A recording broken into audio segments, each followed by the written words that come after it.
आपकी नीयत ठीक है तो सिस्टम से आप लड़ पड़ते हैं ना, लड़ जाते हैं, क्या फर्क पड़ता है। मैं इन्फ्लेशन के नाम पे किसी से सिंगल पैनी भी नहीं लूंगा।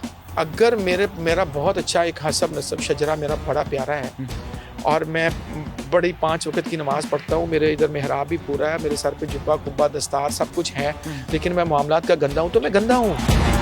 सिस्टम ने कोशिश तो की होगी आपको इन्वॉल्व करें अप्रूवल के चक्करों में सारे जो देखिए सर, मैं ये कहता हूँ जब आपकी नीयत ठीक है तो सिस्टम से आप लड़ पड़ते हैं ना, लड़ जाते हैं, क्या फर्क पड़ता है। ठीक है, मैं तो सिस्टम से वैसे भी मतलब पहले भी लड़े हुए हैं, लड़ जाएंगे। जो हमसे लड़ेगा तो उससे लड़ जाएंगे इंशाल्लाह, ये तो कमजोर थोड़े हैं। अच्छा हाफिज साहब, ये जो अब थोड़ा सा इस चीज़ से हम थोड़ा सा निकलते हैं, अब हम जरा कस्टमर पॉइंट ऑफ व्यू से बात करते हैं।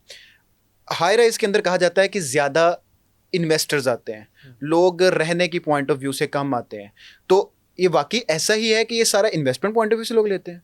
देखिए मैं आपको एक बात बताऊं, मेरे पास जितने भी सेल है मेरी, ठीक है, मेरे पास सर्विस इंडस्ट्रीज ने लिए हैं, उनका अपने मकासद हैं। ठीक है, रेजिडेंशियल में टोटल लोग वो हैं जिन बेचारों ने अपनी जमा पूंजी करके वहाँ पे रहना है। ओके, और अगर नहीं भी रहना, मैंने 15,000 रुपये पर स्क्वायर फीट से लॉन्च किया था। ठीक है, अब हमारा रेट 20,000 और 22,000 आज होना था, ठीक है, मेरा ख्याल बच्चों ने कर दिया सही होगा। है, ठीक है, तो अगर हमारा 7,000 रुपये पर स्क्वायर फीट रेट बढ़ गया है 15,000 से, तो ऑलमोस्ट 50% उनको एप्रिसिएशन मिल गई। ठीक है, तो इन्वेस्टमेंट पॉइंट ऑफ व्यू से भी बड़ा अच्छा। असल में देखें, इन्वेस्टमेंट तो रहती नहीं, प्रोजेक्ट 3 साल वाला 5 साल में जो ईमानदार तरीन लोग हैं दे देते हैं, ठीक है, और जो नॉर्मल लोग हैं वो 10 साल में देते हैं, ठीक है, और जो फ्रॉडी होते हैं वो अगले 10 साल में भी नहीं देते। ठीक है, तो प्रॉब्लम ये, उस वक्त वो बेचारों की जो जमा पूंजी होती है ना, वही एट रिस्क होती है। ठीक है, रिस्क क्या होती है, वही खत्म हो चुकी होती है ना। है। 10 साल बाद अगर आपको प्रोजेक्ट में जगह मिल भी गई, सही है, उसमें वो फिर आपको पैसे डाल देते हैं, जी महंगाई उतनी होगी, इन्फ्लेशन बढ़ गई। और इन्फ्लेशन,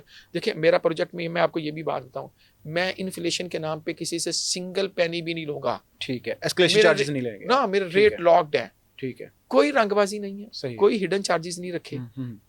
और आप हैरान होंगे कि इस पे लोग 20% कमाते हैं।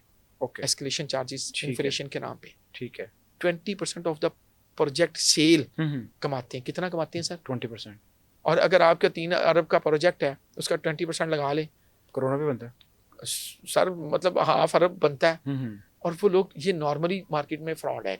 ओके, हमने ये भी तय किया था। देखिए मैं आपको कोई ऐसी बात नहीं, आजकल तो ये हर डेवलपर तकरीबन इस तरह की बातें करता है अपने क्लाइंट को अट्रैक्ट करने के लिए कि एस्केलेशन चार्ज आपने तो लॉक कर दिए, आप तो लॉक कर दिए। हाँ। अब जो नए प्रोजेक्ट्स भी आ रहे हैं, मेरा उसमें नो एस्केलेशन चार्जेस उसमें लॉक्ड होगी। ठीक है, मेरे 99 डेज काउंटडाउन जो होगा इंशाल्लाह ऑन साइट होगा। मेरे एस्केलेशन चार्जेस इन्फ्लेशन किसी नाम पे एक सिंगल पैनी मेरे पे हराम होगा, मैं उसमें लूं, ऊपर लिखा होगा इंशाल्लाह। अच्छा, आप तो कह रहे हैं कि मेरे पास आके मेरी इंस्पेक्शन रिपोर्ट भी देख सकते हैं, सारी चीजें, लेकिन अगर आप एक मैं आम क्लाइंट हूँ, मैं मार्केट में जा रहा हूँ रियल एस्टेट के अंदर इन्वेस्ट करने के लिए हाई राइज के अंदर, तो मुझे क्या देखना चाहिए, किन चीजों को मुझे गौर करना चाहिए? क्रेडिबिलिटी है सबसे पहली चीज। हमारे यहाँ ना लोग मुतासिर, क्रेडिबिलिटी में तो लोग मुतासिर हो जाते हैं ना। क्रेडिबिलिटी तो लोग देखते हैं, इंप्रेस हो जाते हैं, यार ये बंदा बात बड़ी अच्छी कर रहा है, ये बंदा बात बड़ी नेक नीति के साथ कर रहा है, तो इसकी क्रेडिबिलिटी हो गया, हम इधर इन्वेस्ट कर देते हैं। इन्वेस्टमेंट करते ही तब है। हजरत उमर के पास, टेक्निकल पॉइंट ऑफ व्यू हजरत उमर ज़िल्लाह के पास एक बंदा बतौर गवाह लाया गया, तो पूछा कि ये मोतबर है? उन्होंने कहा हाँ। कहा इसके साथ तुमने सिर्फ नमाजें ही पढ़ी, इसकी कमर को, इसको कमर झुकाते ही देखा, ये इसके साथ कोई मामला भी किया? अच्छा ठीक है, लेन देन का कोई मामला, कुछ भी मामलात किए, ये नहीं किए। तो भाई बात यह है कि मेरी तिलावत बहुत अच्छी है, मेरी दाढ़ी बहुत अच्छी है, मेरे नाम के साथ हाफिज आलिम कारी मुल्ला लगा हुआ है, तो ये क्रेडिबिलिटी नहीं है। ठीक है, क्रेडिबिलिटी ये है कि आपने मेरे साथ कोई लेन देन किया, मैं अपने लेन देन में खरा हूँ, तो अल्हम्दुलिल्लाह।